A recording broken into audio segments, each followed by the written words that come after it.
مسلمانوں، تو دولت دیکھ کے نہیں، خاندان دیکھ کے نہیں، حسن و جمال دیکھ کے نہیں، دینداری کو دیکھ کر کے نبی فرماتے ہیں وَلَا أَمَةٌ خَرْمَاءُ سَوْدَاءُ ذَاتُ دِینٍ أَفْضَلُ، کالی کلوٹی باندی دیندار ہے تو یہ زیادہ بہتر ہے اس خوبصورت سے جو دیندار نہیں ہے۔ دیندار، کیونکہ جب دیندار لڑکی تمہارے گھر میں آئے گی تو دین نسلوں تک پہنچ جائے گا، اور جب دنیا دار لڑکی لے کر کے آؤ گے وہ خود بھی ٹی وی دیکھے گی، برابر میں بٹھا کر کے اپنی بچی کو بھی ٹی وی دکھائے گی۔ یہی حالات جو آج ہمارے سامنے آ رہے ہیں، مسلم بیٹیاں جو ارتداد کی طرف جا رہی ہیں، جو مسلم بیٹیاں مرتدہ ہوتی جا رہی ہیں، یہ اس میں اس چیز کا سب سے اہم رول ہے کہ ان کو سیریل دکھائے گئے عشق و محبت کے، ان کو وہ فلمیں دکھائی گئیں جن کا تعلق عشق و محبت سے ہے۔ یہی وجہ ہے کہ وہ بیٹیوں کے دماغوں میں وہی باتیں گونجنے لگی۔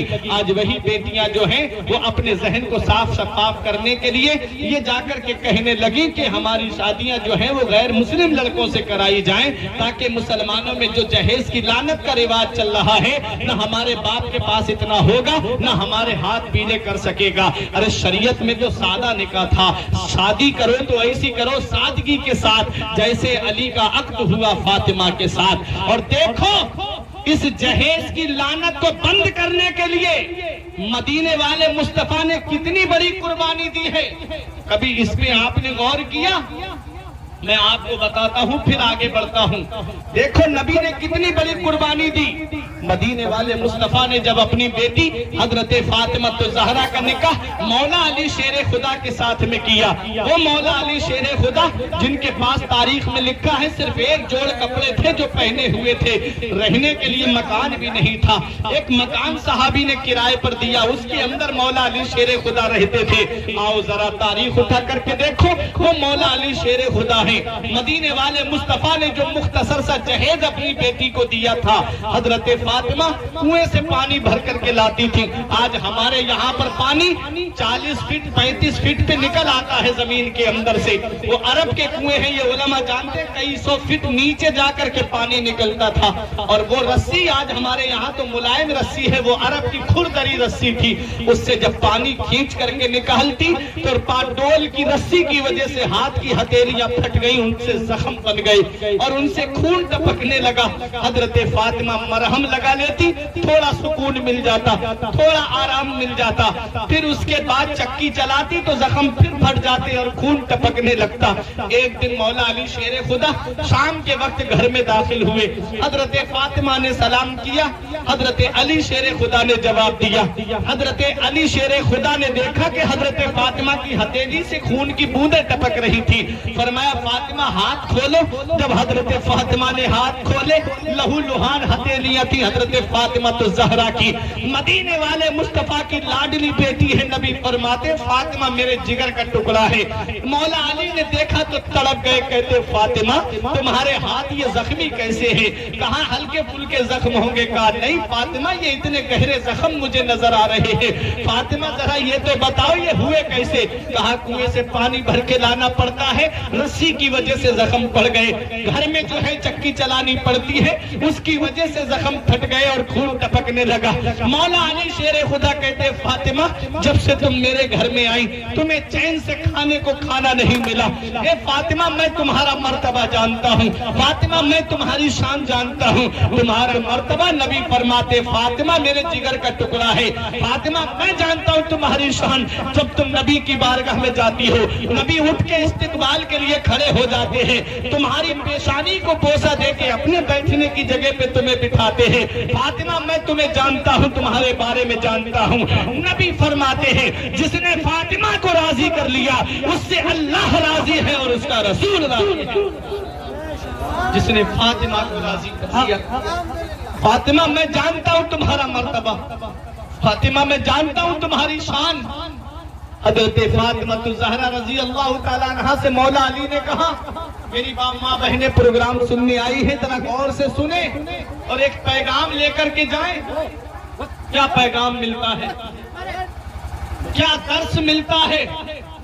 حضرت فاطمہ الزہرا سے مولا علی نے کہا تم نے مجھے بتایا کیوں نہیں؟ تب حضرت فاطمہ کہتی ہے میرے شوہر تم دن بھر کے تھکے ہارے کام سے آتے ہو اور جب میں تمہارے سامنے اپنے دکھ رکھ دوں تو تم اور پریشان ہو جاؤ گے. اور میرے بابا نے مجھے رخصت کرتے وقت مجھ سے کہا تھا فاطمہ قیامت میں جب تیری اور میری ملاقات ہو تو مجھ سے اس حال میں ملنا میری بیٹی تیرا شوہر علی تجھ سے راضی ہے. تیرے بابا نے تمہاری فرما برداری کرنے کا مجھے حکم دیا ہے. میں کیسے اپنے دکھ آپ کے سامنے رکھ دیتی. آج کی اگر میری بہن ہوتی تو شوہر کے دروازے پہ داخل ہونے سے پہلے ہی اس کو سنانا شروع کر دیتی کہ جب سے میں اس کے گھر میں آئی مجھے آرام نہیں ملا, جب سے میں اس کے گھر میں آئی چین سے کھانے کو کھانا نہیں ملا, جب سے میں اس کے گھر میں آئی سکون سے مجھے روٹی نہیں ملی. آج کی میری بہن ہوتی تو کتنے شوہر کے سامنے گلے شکوے رکھ دیتی. وہ نبی اعظم کی بیٹی ہے, وہ فاطمہ الزہرا ہے, فرماتی ہیں کہتی ہیں میرے شوہر میرے بابا نے مجھ سے کہا تھا کہ علی کو راضی رکھنا, علی کو خوش رکھنا, کیونکہ شوہر جو ہوتا ہے اس کا مرتبہ بڑا بہت بلند ہوتا ہے. نبی فرماتے دنیا میں اللہ کے علاوہ اگر کسی کو سجدہ کرنا جائز ہوتا تو میں عورتوں کو حکم دیتا کہ وہ اپنے شوہروں کو سجدہ کریں. یہ شوہر اللہ کی اتنی بڑی نعمت ہے, اس کا پتہ تب چلتا ہے جب یہ سائے سر سے اڑ جاتے ہیں. پھر عورت کی نہ میکے میں عزت رہتی ہے نہ سسرال میں عزت رہتی ہے. عید کے دن بیچاری بیٹھی رہتی ہے بچوں کو لے کر کے, کاش میرے بچوں کو نئے کپڑے مل جاتے. اور جب تک شوہر کا سایہ سر پہ رہتا ہے بچے بھی جو ہے وہ نئے کپڑے پہن کر کے عید کی نماز ادا کرنے کے لیے جاتے ہیں. یہ شوہر ہے جس دن اس کا سایہ سر سے اڑ جاتا ہے اس دن کوئی خیریت پوچھنے والا نصیب نہیں ہوتا. دیکھو مولا علی شیر خدا نے کہا فاطمہ تم نے مجھے بتایا کیوں نہیں. حضرت فاطمہ الزہرا نے کہا میرے بابا نے مجھ سے کہا ہے کہ علی تم سے راضی رہے. مولا علی نے کہا فاطمہ ایسا کرو تم نبی کی بارگاہ میں چلی جاؤ اور نبی اعظم کی بارگاہ میں کچھ کنیزیں کچھ باندیاں آئی ہیں, تم جاؤ اور جا کر کے نبی سے یہ عرض کرو کہ آقا ایک باندی آپ کو دے دے تاکہ گھر کا کام کاج کر دیا کرے. میرے آقا حضور صلی اللہ علیہ وسلم کی لاڈلی بیٹی کہتی ہے میں نہیں جاؤں گی. مولا علی نے فرمایا میرا حکم ہے. کہتی ہے تب تو جانا پڑے گا, آپ کا حکم ہے تو جانا پڑے گا. اب میرے آقا حضور صلی اللہ علیہ وسلم کا حجرہ جو ہے وہ بھی مسجد نبوی شریف میں اور اس کا دروازہ بھی مسجد نبوی شریف کی طرف کھلتا ہے اندر کو. اور حضرت فاطمہ کا جو روم تھا جو حجرہ تھا وہ میرے نبی کے حجرے کے ٹھیک پیچھے ہے. جو حج کر کے آئے ہیں جو گئے ہیں مدینہ منورہ وہ جانتے ہیں جب باب جبرائیل سے داخل ہوں گے تو ایک طرف میرے نبی کے حجرے مبارک کا دروازہ نظر آتا ہے اور دوسری سائڈ میں حضرت فاطمہ کے حجرے کا دروازہ نظر آتا ہے. لیکن آؤ ذرا دیکھو حضرت فاطمہ کے پردے کی شان تو ذرا دیکھیے. اتنے قریب گھر ہونے کے باوجود تاریخ بتاتی ہے, اسلامی ہسٹری ہمیں یہ درس دیتی ہے کہ جب تک پردے کا حکم نازل نہیں ہوا تھا حضرت فاطمہ دن میں اپنے بابا کے گھر آ جاتی تھی. لیکن جب سے آیت پردہ نازل ہوئی ہے حضرت فاطمہ کبھی اپنے بابا کے گھر میں دن کے اجالے میں نہیں آئی, جب بھی آئی تو رات کے اندھیرے میں. یہ ان کا پردہ تھا. میرا امام کہتا ہے جن کا آنچل نہ دیکھا مہو مہر نے, جن کا آنچل نہ دیکھا مہو مہر نے, اس ردائے نزاہت پہ لاکھوں سلام. سیدہ زاہدہ طیبہ طاہرہ جان احمد کی راحت پہ لاکھوں سلام. خون خیر الرسول سے ہے جن کا خمیر اس کی دل و استینت پہ لاکھوں سلام. وہ حضرت فاطمہ جب تک پردے کا حکم نازل نہیں ہوا تھا اور جیسے ہی نازل ہوا کبھی دن میں نہیں آئی, جب بھی آئی تو رات کے اندھیرے میں. اور دیکھیں مسجد نبوی میں ان کے حجرے کا بھی دروازہ کھلتا ہے, میرے نبی کے بھی حجرے کا. کتنے قدم چلنا ہوگا, اپنے حجرے سے نکلی چند قدم چلی آقا کے حجرے میں آ گئی, بس اتنا سا فاصلہ, چند قدم کا فاصلہ. لیکن تاریخ بتاتی ہے جب تک صحابہ مسجد نبوی شریف میں رہتے حضرت فاطمہ نہیں جاتی, اور جب مسجد خالی ہو جاتی سناٹا ہو جاتا تب رات کے اندھیرے میں چادر اوڑھتی اور اپنے بابا کے حجرے میں آ جاتی. آئی حضرت فاطمہ, نبی نے دیکھا فاطمہ کیسے آنا ہوا. حضرت فاطمہ نے ہاتھ کی ہتھیلیاں کھول کے دکھا دی, باپ ہو تم, بیٹیاں ہیں تمہارے پاس میں, ذرا مجھے بتاؤ موڑا والوں، اور جب بیٹی پریشان ہوتی ہے تو باپ کو رات کو بھی نیند نہیں آتی ہے، دن کو بھی آرام نہیں ملتا ہے۔ جب بیٹی پریشان ہوتی ہے تو باپ کی نیندیں اڑ جاتی ہے۔ مدینے والے مصطفیٰ نے اپنی بیٹی کے ہاتھوں کے زخم دیکھے، فرمایا فاطمہ کیا بات ہے؟ کہتی ہے بابا کنویں سے پانی بھرنا پڑتا ہے، رسی سے پانی نکالتے نکالتے ہاتھوں میں برم پڑ گئے، اور جب چکی چلاتی ہوں تو زخم پھٹ گئے، ان سے خون ٹپکنے لگا۔ میرے آقا نے فرمایا کیا چاہتی ہو؟ کہتی ہے بابا ایک باندی مل جاتی۔ نبی نے فرمایا خود آئی ہو؟ کہتی ہے میں خود نہیں آئی ہوں بلکہ مجھے مولا علی شیر خدا نے بھیجا ہے۔ دیکھو نبی نے جہیز کی لعنت کو بند کرنے کے لیے کتنی بڑی قربانی دی ہے میرے آقا نے۔ ایک تاریخ اٹھا کر کے تو دیکھو، نبی نے فرمایا علی نے تمہیں بھیجا ہے؟ کہا ہاں آقا علی نے مجھے بھیجا ہے۔ نبی فرماتے باندیاں ہیں میرے پاس، کنیزیں ہیں میرے پاس، بیٹی میں تمہیں ایک نہیں دوں گا، ہاں میں تمہیں اس سے بہتر عمل بتاتا ہوں۔ جب بھی فرض نماز پڑھ کر کے فارغ ہو سبحان اللہ الحمدللہ اللہ اکبر 100 مرتبہ پڑھ لینا۔ بیٹی یہ کنیزوں سے بہتر ہے، بیٹی یہ باندی سے بہتر ہے۔ دیکھو وہ حضرت فاطمہ ہے جو رات کو بھی قرآن پڑھتی ہے، دن کو بھی قرآن پڑھتی ہے، رات کو اللہ کی عبادت، دن کو بھی اللہ کی عبادت۔ یہ نہیں کہا میرے بابا میں تو نماز پڑھتی ہوں، قرآن پڑھتی ہوں، میں تو اتنی تلاوت کرتی ہوں، اب ایک وظیفہ آپ اور بتا رہے ہو۔ یہ نہیں کہا حضرت فاطمہ نے، بلکہ سر تسلیم خم کر دیا اور اسے مان لیا، اور اسے تسبیح فاطمہ کہتے ہیں۔ انسان کتنا بھی تھکا ہارا کیوں نہ ہو، عشاء کی نماز پڑھ لے، اور عشاء کی نماز پڑھ کر کے بستر پہ جب جائے تو 33 مرتبہ سبحان اللہ، 33 مرتبہ الحمدللہ، اور 34 مرتبہ اللہ اکبر پڑھ کر کے سو جائے، کوئی دنیاوی بات نہ کرے تو اللہ تعالیٰ پورے دن کی تھکاوٹ کو دور فرما دیتا ہے۔ یہ تسبیح فاطمہ ہے۔ مدینے والے مصطفیٰ نے فرمایا بیٹی تم یہ تسبیح پڑھا کرو۔ سبحان اللہ۔ کائنات عرض کرتی ہے یا رسول اللہ آپ کو بیٹی کے ہاتھوں کے زخم نظر نہیں آتے؟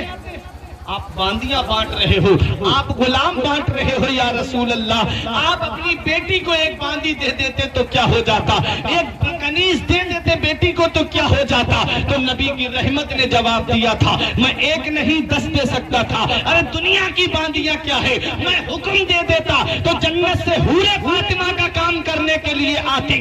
نبی کا کردار بول رہا تھا، نبی کا کریکٹر بول رہا تھا کہ حضرت فاطمہ کو مولا علی شیر خدا نے بھیجا ہے، جو مدینے والے مصطفیٰ کے داماد ہیں۔